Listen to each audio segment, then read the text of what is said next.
Okay, so we're talking about optimality in RL. Thanks for being here. And today will be a joint talk between me, Yu Chen, and myself. Um, so I'll just slightly go over very quickly for 30 seconds or so. No, I just killed 10. About what we're going over today, what I'm going over today, and then Yu Chen is going to take over to talk about natural policy gradient after. So I know probably all of you have taken or is about to teach nonlinear optimization. So I guess I will not be talking about too much of basic information in there, basic knowledge in there. But however, we're really doing optimality in a reinforcement learning framework. So what kind of the first part of the talk is to review what specifically the nonlinear optimization problem we're dealing with, so that we can do a little bit of a review. I know it's 2 weeks ago, sort of what different parameterizations we may have, softmax, whatnot. And we're going to talk about gradient ascent, which is essentially the simplest form of nonlinear optimization method that you're ever going to encounter. And after that, we're going to give a very concrete example of the optimization landscape. So if you just do not worry too much about parameterization and different kinds of things that are happening in optimization, what kind of bad things that may happen. What's the optimization landscape that you're really dealing with? If you are a person coming from optimization, what kind of things do you have to keep in mind to develop an algorithm for a reinforcement learning problem? Or if you're coming from reinforcement learning, when you're applying different nonlinear optimization techniques, what kind of the things that you have to keep in mind for, or making sure that they are working the correct way. The third part is going to be specifically an example of policy gradient ascent. So that's chapter 12.2. Using supposedly, if we use softmax parameterization, and what form of the gradient would look like. And there we really zoom in onto sort of the vanishing gradient, or a really adversarial kind of optimization landscape over there. And how do we address it? People have came up with different techniques. One of them is called log barrier regularization, to really make your gradient work when supposedly it's not easy to work. So is there any questions so far yet? Haven't talked about anything, just the plans for today. Okay. All right. So we've been talking about reinforcement learning for a little bit. Now, the other day I asked Yu Chen, what's the official problem or optimization problem that reinforcement learning is kind of trying to solve? And he told me it's that, and it's on top of chapter 12, chapter 11, which is that we're maximizing our value function, the V function. So let's say that we have a starting distribution rho, but for convenience here, let's just say that I'm just using a different notation, a mu notation, just to consider an arbitrary distribution over there of this function. That's what we're trying to optimize or maximize.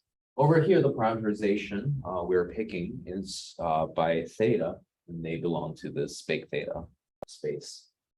Okay, and last week or 2 weeks ago, actually, we have talked about different ways. You should have talked about different ways of parameterizing the policies, softmax, log linear, and neural network kind of parameterization. And this is the method we'll be mostly focusing on today still. So gradient descent or gradient ascent, in this case, if you have current iterate theta, you add some fixed step size eta plus the gradient that you're taking. Notice that this gradient is with respect to theta. We're taking gradient derivatives with respect to theta of this quantity we're trying to maximize and update the iterate that way. So everything is exactly the same with nonlinear optimization. Any kind of, first optimization class, you learn about this algorithm. But now we're just considering a reinforcement learning regime. Hopefully this part is very clear. And to move forward, I think it's best, and the book actually started by giving an example. And this is kind of the example that we're having here. They call it, well, this is a finite horizon problem or finite problem. So you have different states S0, S1, all the way to SH plus 1. So these are the different states that you're having here. I'll try to explain whatever is in my slide, so you don't really have to read it if you don't want to. So these are the H plus 2 different states. So there's H plus 1 of them and a starting state as of 0. And now in each state, you have 4 options to pick your action. You have action 1, which moves you to the next state. And you have the other 3 actions that are pushing you back to the previous state. Okay.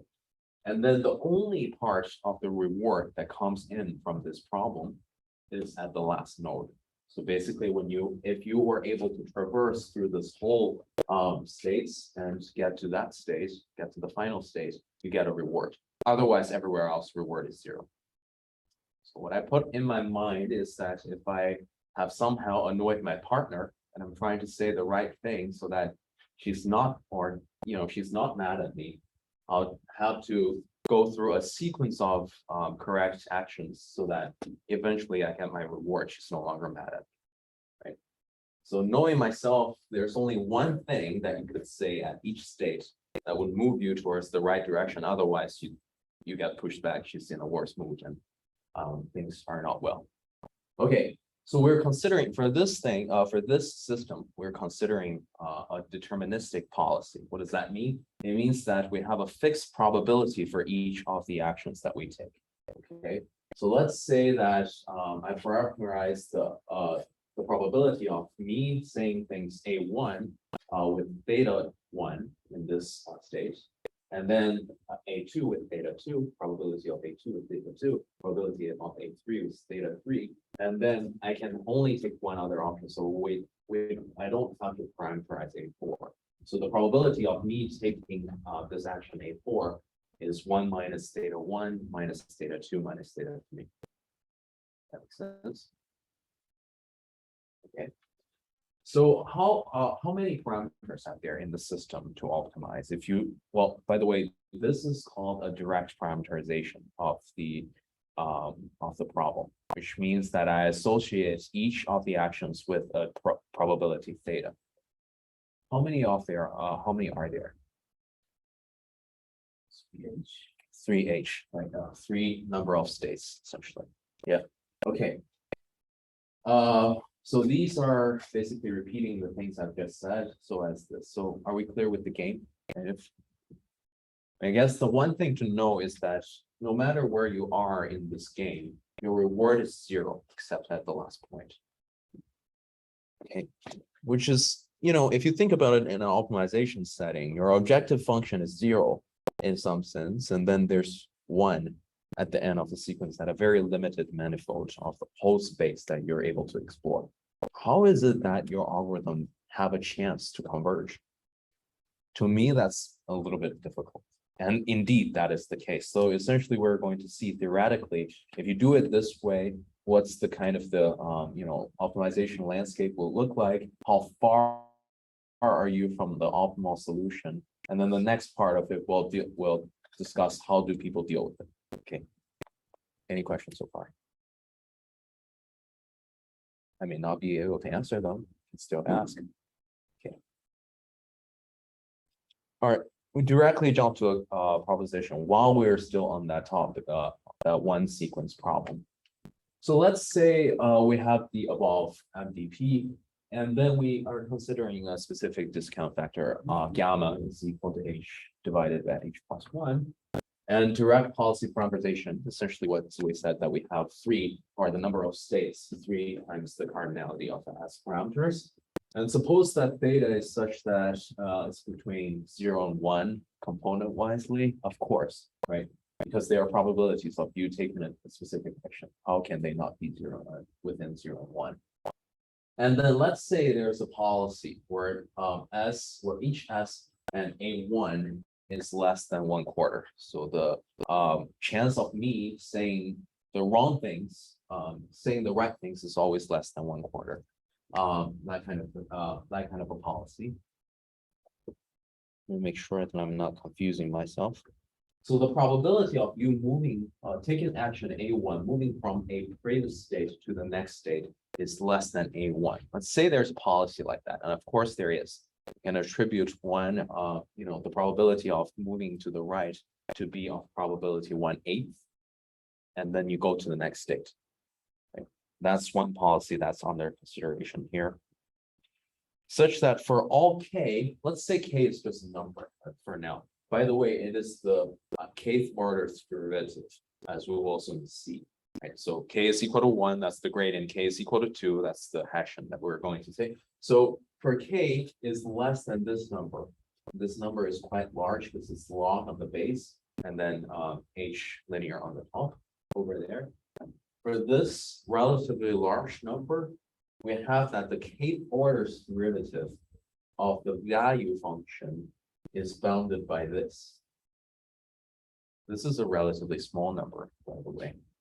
So h is the number of dimensions there are. And 1/3, if you have a lot of h's, this kind of thing just goes exponentially large in h. That's not good news for us. Let me reiterate. Some people are still confused. So if we have, let's not worry about this top formula right there. Let's just think about this. If we have a kth order derivative of the objective function that is less than some number, and that number is exponentially large, exponentially small, I'm sorry, because the base is less than 1 in h. So the longer the sequence is, the longer I take to get to the final state in order to get some reward, the smaller the derivatives are. In other words, my objective function looks flatter and flatter. What does it mean if the first order derivative is small? It means that the gradient is very small, my optimization problem is flat. What does it mean that the second order derivative flat? Third order all the way goes to k, and the first kth derivatives are always very, very small. And that's really not good news for optimization. You essentially kind of are saying that, oh, my gradient is very flat, I don't know where to go. And furthermore, to make things worse, not only are all of your derivatives small, your distance towards the actual or a solution of the problem is very, very large as well. So essentially, okay, so the distance or the value difference between your current state towards the optimal state of D is greater than this value. And as h goes to bigger, essentially this quantity becomes arbitrarily big. And then your derivatives are arbitrarily small. So you're stuck arbitrarily far away from the optimal solution. And that's kind of understandable, I guess. Not going to show a proof for this. And the gradient, is it just for the case gradient or anything up to case gradient? Anything up to case, I think. So for all k, that's less than this quantity. So 1, 2, 3, 4 k. Yeah. And I guess the proof is semi-important, not very important in this case. So I didn't include it in the slides, but if you're interested, it's in the paper that is based on, and I can send that out.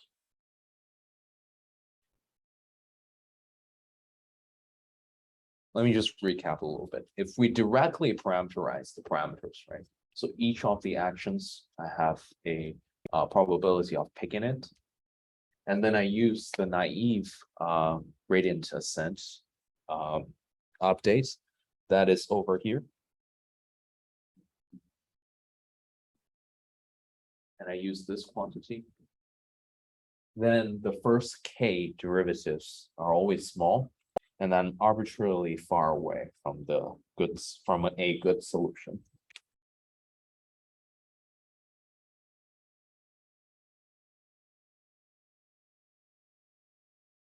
Okay.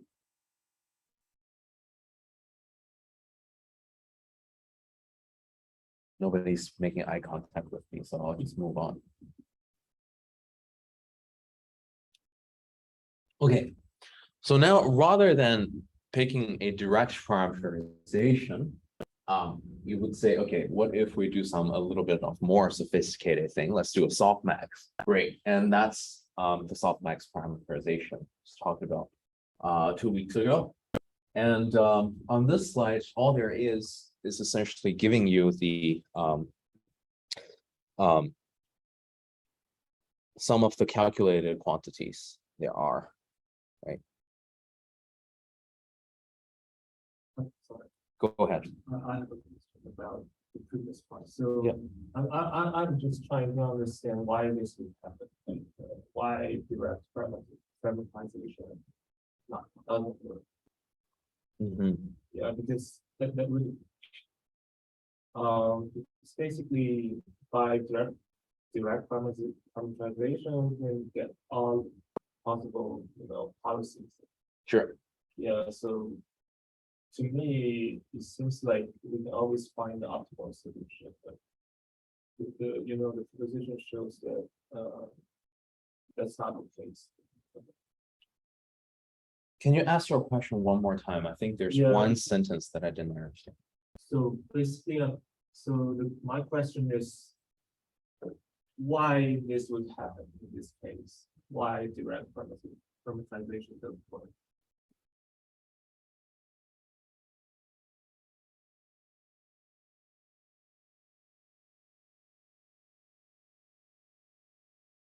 So you're asking for intuition. So yeah, Okay, I can offer my opinion on this. Now, condition on the fact that you cannot quote me on what I'm about to say. sure. Okay, so that's my idea. So over here, there's one crucial point, or I think is crucial, and I know it's going to be used in the proof. I haven't gone through the proof for this one because it's not included in the text. It's this. That's kind of limiting you to the fact that, okay, well, it's better that we look through over here rather than your small screen, unless you're taking notes. So when we're looking at this, it says that when the probability of me taking a step towards the right direction, that's basically what this is. Taking a step in the right direction is less than on average. So that's my intuition, but is that correct? I don't know. Okay, I got it. So basically you have a assumption on so basically you're just trying to like not choose the right action in this case, right? Because data A1 is less than 1. Right. Let's repeat this one more time. So what's this condition? What does this condition define? To me, it defines a manifold, right? Any action space that such that your probability of choosing A1 is less than a quarter. It could be 1/8, 1/6, or whatever. It's just such that your current point, if you will, if you're designing the algorithm, right? You're standing at a point where the probability of you choosing the right direction is smaller than on average. And that's a large space. Say that you're stuck there to begin with. Okay. So basically, if we don't have this assumption, I mean this condition, then Oh, I'm sure I'll break down. I'm sure I'll break down. And there's a reason that it's there, right? But still, that's a large manifold. There's no guarantee that you won't start in that manifold. Because what you would preferably want is that you get an algorithm which doesn't depend on the initial condition. And that, to me, looks like an initial condition to me. Does that kind of make sense? okay, yeah. I bet the proof requires that. Otherwise, it won't be there, right? Okay. Anyways. That was a great question, by the way. So we'll try to stay with the slide. The reason that I'm saying that let's try to keep eyes up there is because there are busy slides like the next one. And it's better that we go through it at the same pace together, I think. What am I doing? I'm still good. Okay, let's say that's the softmax parameterization. So that happened last week. And then this is just a direct computation of manipulating the algebra. And so this is the form of the gradient of a partial derivative log term with respect to y. The most important thing on this slide, and I think might partially answer your question as to, oh, why does direct parameterization a bad thing? Versus if I do softmax, does that thing go away? It may, and because of this condition. And this is an exact equality sign, by the way. So whatever's in this box thing is very important. So let's make sure that we understand what it is kind of saying. Because just knowing that it is a gradient, right? When we're looking at this, we say, oh, that's a gradient, right? But we're all talking about gradients ascents today. What does it really look like? So 1/1 minus gamma, that's a discount factor, whatever. But that's just a scaling factor up front. But what is this on the scale right here? So pi 0 is the transition probability, A is the advantage between S and A. What's D again?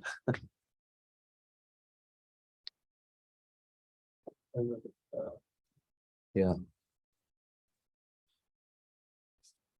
No, D was kind of Yeah. very good. So they call it visitation measure of the states in chapter 1. I just copied it down here. Stationary distribution, very good. And then we are still doing our gradient update this way. Keep in mind that we're doing everything. I'm repeating myself over and over again, but I think it's beneficial. We're doing softmax parameterization, and this is how the gradient look like. Kind of just have to etch this in your brain because I'm going to ask a question on the next slide. The next slide is the proof. I don't think it's very useful to go through proofs while I'm on stage, but it's a very simple proof. If you really want to read it, you can. But it's a very simple few lines proof. I'll just leave it up there for 2 minutes, for 30 seconds for interested audience.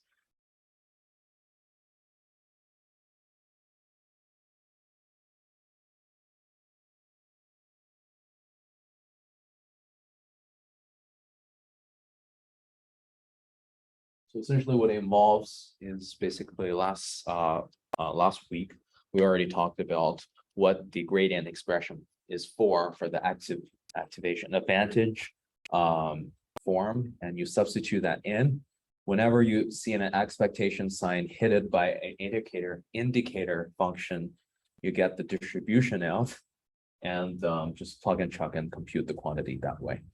So there's no fancy tricks over there. Fine. Okay, apparently there's although we had so much difficulty to get to this point, but there's hope, which says that we have a global convergence to the exact solution to the subproblem. Now over here, by the way, we're assuming that we have access to exact gradient. Like we discussed last week, chances are you don't, but let's say if you do, and you run the algorithm, assume gradient ascent update, which is what we said above, and that the distribution of mu is strictly positive. Okay, suppose that we're running the, now is the part that you would feel familiar with nonlinear optimization. Suppose that the step size that you're taking is small enough. Then we have that for all states as t goes to infinity, your function achieves a maximum of stationarity. So this theorem should be quite easy to read. Except for, first I'm going to ask the question because I think the audience may be more knowledgeable on this than me. I don't really, what does it mean that the distribution of mu is strictly positive? No, I don't have an answer for that. I just wanted to ask if you have some intuition for that. Can they ever be non-positive? What does that mean? That means every state is reachable. Let's see. So they cannot be equal to 0, essentially. Yeah. I see. There is some, there might be some. Gotcha. all points. I see. Because I have the train that is also in terms of space. I see. Okay, that makes sense. Yeah, I can see.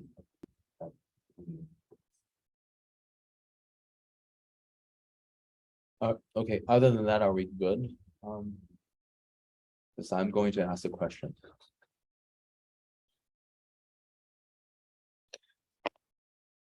Okay,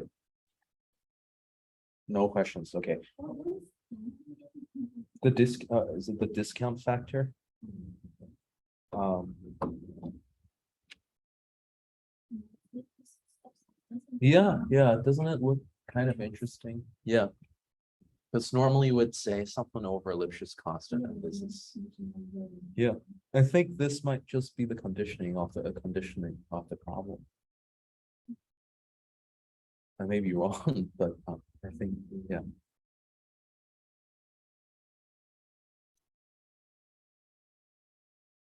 Okay, my question is, remember a moment ago I said etch that whatever thing is in the box in your head?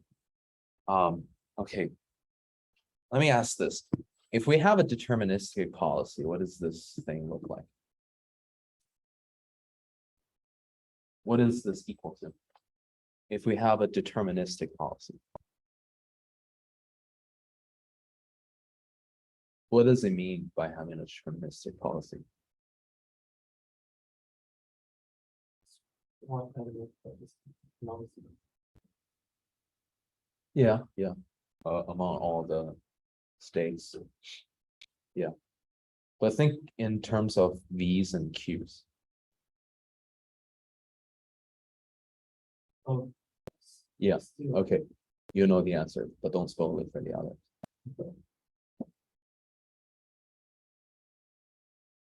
The answer is written here. Like, what would happen if you have a near deterministic policy? What is this quantity?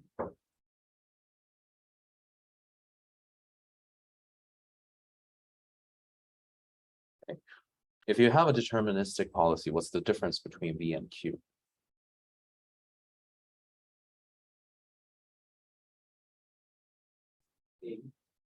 A and it's zero, right? So essentially, when you have a deterministic policy, this becomes zero. And that's bad news. Okay, A is the difference between V and Q, and V is equal to Q if you have a deterministic policy, because you don't have any advantage. And this becomes zero. So the closer your policy resembles a stationary, okay, deterministic policy, the closer to zero this quantity is. And that, again, creates a lot of trouble. Notice that so far we've been dealing with the case where you're arbitrarily far away from maybe a optimal, but then your gradient is arbitrarily small. As your policy is arbitrarily close to a stationary policy, your gradient is arbitrarily small, no matter where you are.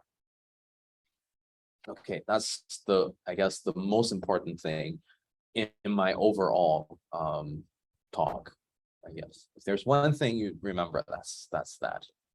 And people would come up with, of course, we already notice the problem that comes from here. We'll try to find a way to deal with it. Here comes log regularization. Let's recall KL divergence. If you don't recall it, it looks like this. Essentially, it measures the distance. And Yu-Chen actually taught me this. It measures the distance between Q and P. So that, the more unlike your two distributions are, the larger the KL divergence are. Although I think he might talk or not talk about that, this quantity might not satisfy some of your measure theory assumptions. Measure assumptions. So it's not a well-defined norm. But regardless, we use that to measure the distance between a distribution Q and a distribution P. That's all that we have to remember. It's like a norm. Okay. And we define a new loss function. This part of the loss function is still exactly the same as what we had before, but then we add a term to penalize your function being looking like a deterministic policy with this part. The expectation of S is drawn from a uniform distribution, which is the first part of that, and your current policy. So the more unlike uniform distribution policy, which means that the chances of your policy becomes stationary or deterministic, the higher this value is. So you want to penalize that. You don't want your policy to become a stationary policy. That kind of prevents you, like we said, no matter where you are, if your policy is becoming deterministic, that's bad news. So we don't want that, and we add one into the objective function and still use the gradient descent kind of update. Okay.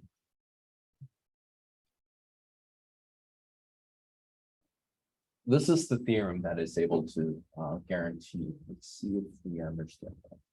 Let's see if I understand that. Suppose we're at a stage where we are the gradient of the loss function, of the above loss function, the new loss function, is less than a known level epsilon optimal. And such that epsilon optimal is also less than the regularization factor divided by 2 times the number of states and the number of actions. Then we have for all starting state distributions rho, the optimality gap is bounded.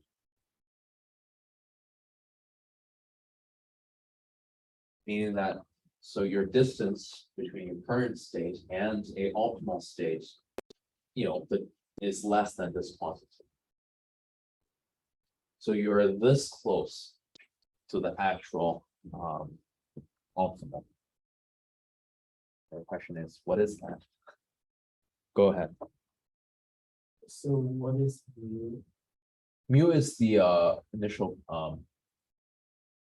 I think mu is the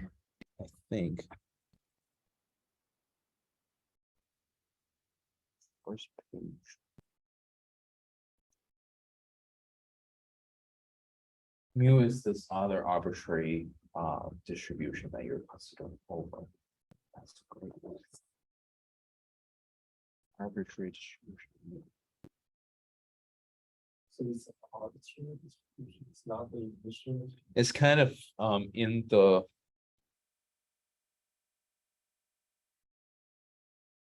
it's in the same position as rho. Yeah, I think it's just not a distribution. It says, this zero action shows importance of having an appropriate action in order mu for the appropriate personalization. So actually mu is kind of something we pick.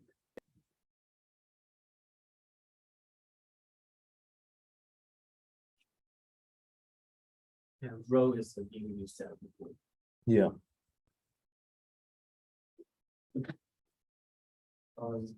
That's I mean that's a little weird. Yeah. That is true. I think it is this. The update rule is this quantity. The update rule is this quantity, and this quantity depends on sort of your mu that you're taking into account. So that's where mu comes into the discussion. In order to say something like this, we are kind of optimizing a proxy that's mu rather than rho. Preferably is optimizing on rho, but I think just by technical reasons, it's better to separate that out. I understand your question. I don't have an entire satisfying answer to that. But does that kind of answer the question? No. But why, right? Yeah. Now, Why do another you one? use that? This is new. I bet it's in the proofs.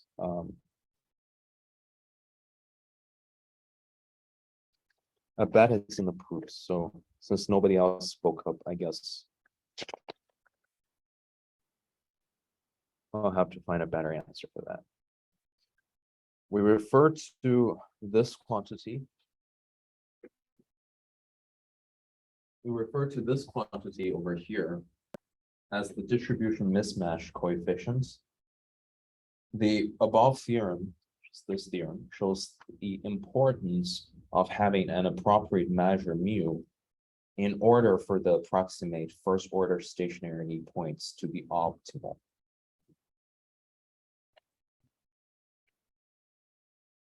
Well, that's a good question. We still have 3 minutes. Let me think. So this is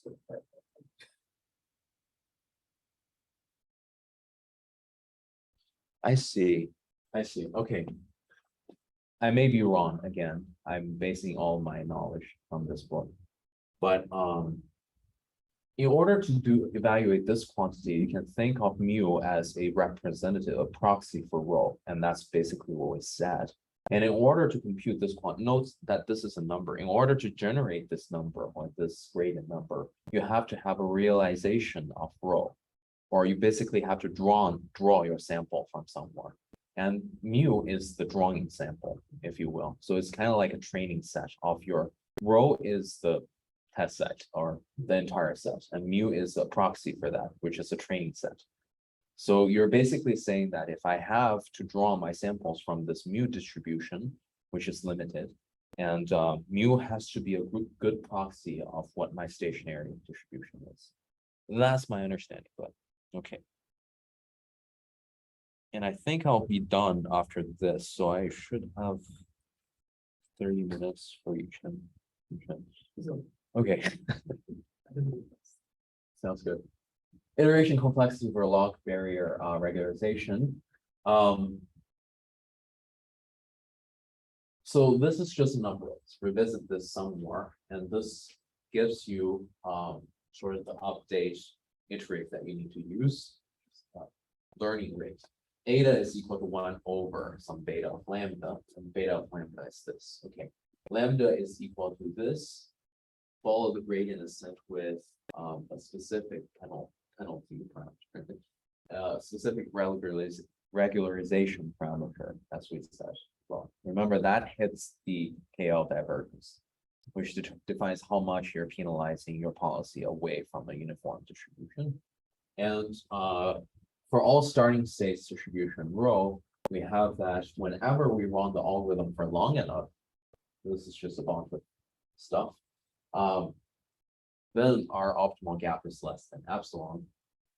I guess when you're reading this kind of things, one important quantity is epsilon squared. So this is an epsilon squared complexity result.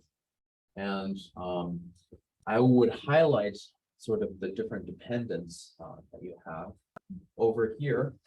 The higher the penalty parameter R, keep calling it penalty parameter, you know what I mean. The bigger lambda R, the smaller learning rate has to be. So suppose that your problem are having I guess KL divergence and like a curvature, if you will. Then you have to take smaller step sizes. That all makes sense. And lambda has to be large enough in some sense. That's kind of differentiating your difference between mu and d. And we have this complexity result. All this part of the proof are in the book, but again, I don't think it makes sense to present it here. It would just distract us. Okay, what it says is that basically on a big picture level, if you keep running the algorithm with the correct choice and parameters and everything, then you get to close to the solution.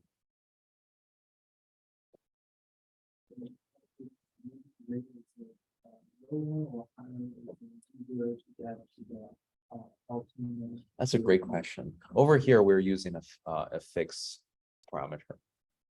Typically speaking, I guess. I think it's fair to say this. It's typically always safe to use a non-diminishing but very small step sizes. But then when you're using too small of a learning rate, you're barely doing anything. You're just, taking very long time to do 100 iterations, and it barely moves you from the original point. And if you use too large of a step size, we know that it won't be a convergent method. It means that you're just bouncing everywhere without, achieving any good. So the balance is somewhere in the middle. But in general, what is a good step length to choose? That's one of the hardest questions to answer, I guess, in all of these problems. That makes sense. I hope I'm saying the right things. Okay, other than the KL divergence likelihood estimation, we can use some other measures. Now this this, I guess this is something that you could read. Essentially, it just penalize pi theta times log pi theta. And they say that this is less aggressive in penalizing small probabilities. I'm sure if you spent more time, you'll know why, but I didn't. Okay, the polynomial, there's one sentence that I didn't quite exactly understand, but I think Yuchen, throwing him on the bus now, may have a may have a better intuition as to why this is the case, but I quote, and by the way, these kind of comments are all over the place in this book.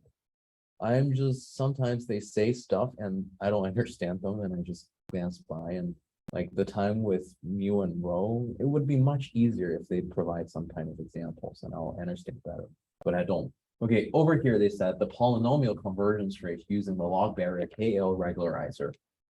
First of all, polynomial convergence rates, like, okay, sure, I don't know what that means, but sure. Crucially relies on the aggressive nature in which the relative entropy, which is KL divergence, prevents small probabilities. I guess that kind of makes sense. Next, okay, this part is added by me. Next, policy and natural policy gradients by Yuchen. And that's my discussion. Thanks for your attention. That's on the paper. I think so. I'll send the paper to you afterwards. Oh, maybe that's a better idea. Yes.